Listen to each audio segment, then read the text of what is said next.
এখানে হচ্ছে আমি লাচ্ছা সেমাইয়ের মধ্যে বাটার, একটু চিনি, 3 চামচ পরিমাণ চিনি, আর হচ্ছে পাউডার মিল্ক আরও ওইরকম 3-4 চামচ পরিমাণ একসাথে দিয়ে এখন ভেজে নিচ্ছে আর কি ভালো মতো। এটা আগে একটু হোয়াইটিশ ছিল, এটা এখন এটা ভাজার কারণে একটু ব্রাউনিশ হয়ে গেছে। আর একটু জাস্ট 2 মিনিটের মতো রেখে আমি তারপরে এইটার যে আমার শ্বশুরবাড়িতে সব থেকে পছন্দ যে ডেজার্টটা করতে আমার হাতে সেটা হচ্ছে কুনাফা। তো আজকে আমি এটাই বানাচ্ছি।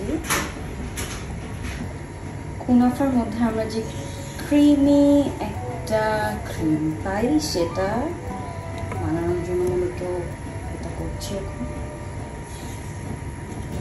তো এখন অলরেডি এটা বলক চলে এসেছে।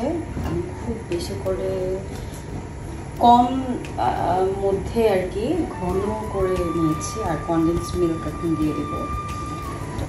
হ্যাঁ, একটু ডিজাইন করলে ভালোই লাগতেছে না, কিন্তু ডিজাইন থাকতেছে না।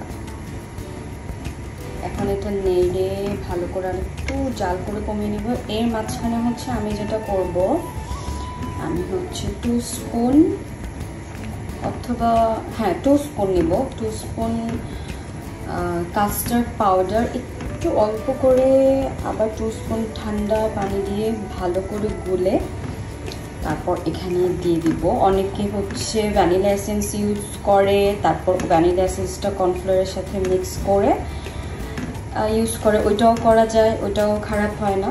তো আমার কাছে যেহেতু কাস্টার্ড পাউডারটা আছে, সো ওইখান থেকে আমি ট্রাই করতেছি। দুইটা এইরকম 2 চামচ বা একটু ভরে 1 চামচ ভরে নিচ্ছি, আর 1 চামচ কম, এটা এনাফ। সো অনেক ভালো একটা স্মুথ পেস্ট হয়েছে। এখানে খুব বেশি পানি দেওয়ার দরকার নেই, জাস্ট যতটুকু হলে হয়। তো আমি পরে আবার একটু অ্যাড করেছিলাম, মানে ভরে ভরে 2 চামচ দিলে আমার কাছে মনে হচ্ছে যে ঠিক লাগতেছে। এটা খুব কম লাগতেছে মনে হচ্ছে, তবে পড়েছে। বাট হ্যাঁ, এইরকমই করে দিলে আপনার পানিটা খুব বেশি হলে আবার জাল করা দুধে দিতে গেলে তখন হয় কি টেক্সচারটা বা জাল করার সেই স্বাদটা মজাটা নষ্ট হয়ে যায়। তো কম দেওয়াটাই আমার কাছে উত্তম মনে হয়। বেশি পানি হলে ওটা টানতে আবার মোটামুটি একটা সময় লাগে।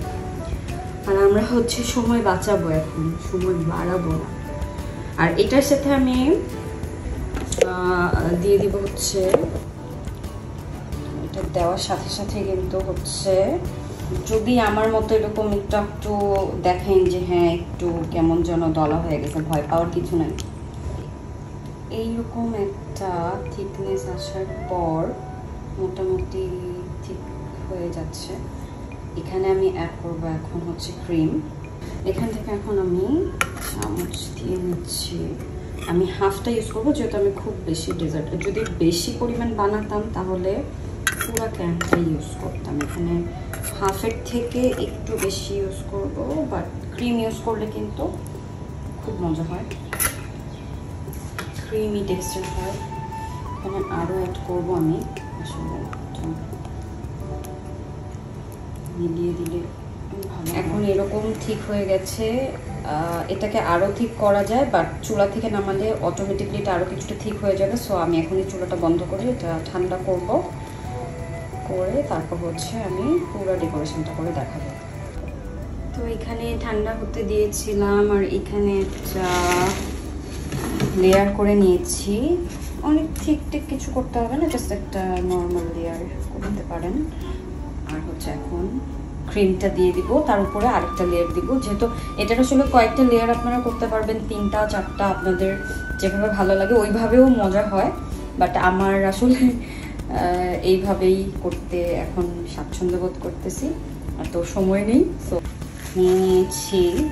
আর হচ্ছে এটা আমি মূলত একটু ঠান্ডা করে দিলেই ভালো, মোটামুটি ঠান্ডা হলে দেওয়া ভালো। এখন বাকি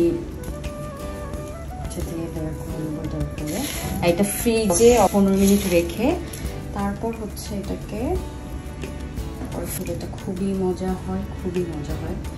তো এটা ডেকোরেশন আসলে এখন শেষ হয় না, বাট